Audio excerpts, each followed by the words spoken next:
का दोस्तों, हर हर महादेव। वीणा Deepak Soni YouTube channel में आपका स्वागत है। आज मैं आपको चंद्र छठ व्रत की कथा के बारे में बताती हूँ। यह किस प्रकार बनाया जाता है और इसकी क्या कथा है। तो सबसे पहले भाद्र पक्ष की कृष्ण पक्ष की षष्ठी को हल षष्ठी और चंद्र छठ कहते ही यह व्रत कंवारी कन्याएं भी रख सकती है। इस व्रत में किसी तरह के खाने पीने की मनाही नहीं होती है। इस व्रत के बारे में और जानते हैं। यह इस व्रत को कैसे किया जाता है।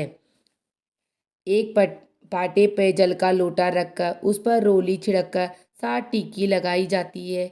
एक गिलास में गेहूं रखे जाते हैं। ऊपर अपनी श्रद्धानुसार रुपए रखते हैं। हाथ में गेहूं के 7 दाने लेकर कथा सुनते हैं। इसके बाद चंद्रमा को अर्घ देते हैं। गेहूं तथा रुपये ब्राह्मण को दे देते। चंद्रमा को अर्घ देने के बाद लड़कियां व्रत का नियम का पालन करती है। अब मैं आपको चंद्र छठ की व्रत की कथा सुनाती हूँ। किसी नगर में एक सेठ सेठानी रहा करते थे। सेठानी मासिक धर्म के समय भी बर्तनों को स्पर्श करती थी। कुछ समय के बाद सेठ और सेठानी की मृत्यु हो गई। मृत्यु के बाद सेठ को बैल और सेठानी को कुतिया की योनि प्राप्त हुई। दोनों अपने पुत्र के घर में रखवाली करते थे। पिता का श्राद्ध था। पत्नी ने खीर बनाई। वह किसी काम से बाहर गई तो एक चील खीर के बर्तन में सांप डाल गई। बहू को इस बात का पता नहीं था। इस पर कुतिया यह सब देख रही थी। उसे पता था खीर में सांप गिरा हुआ है। कुतिया ने सोचा कि इस खीर को ब्राह्मण खाएंगे तो वे मर जाएंगे। यही सोचकर कुतिया ने खीर के पतीले में अपना मुंह डाल दिया। गुस्से में आकर बहू ने कुतिया को जलती लकड़ी से बहुत मारा, जिसके कारण उसकी रीढ़ की हड्डी टूट गई। बहू ने वह खीर फेंक दी और दूसरी खीर बनाई। सभी ब्राह्मण भोजन से तृप्त होकर चले गए, लेकिन बहू ने कुतिया को न तो जूठन दी। रात होने पर कुतिया और बैल बात करने लगे।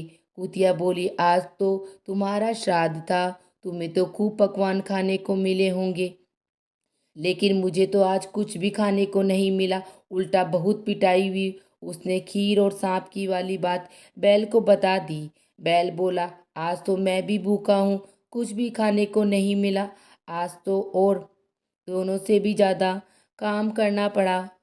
बेटा और बहू बैल और कुतिया की सारी बातें सुन रहे थे।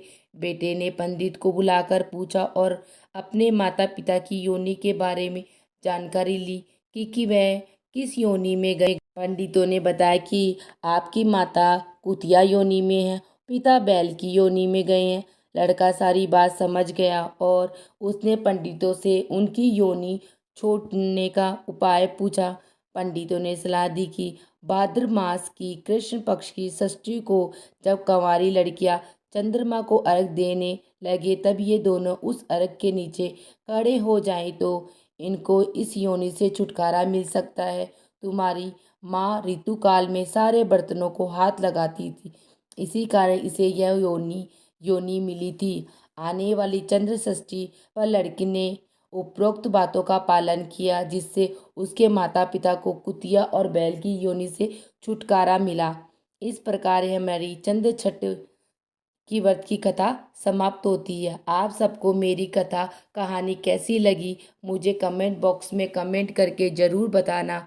मेरी वीडियो आप सबको पसंद आई तो लाइक और चैनल को सब्सक्राइब जरूर करना। हर हर महादेव।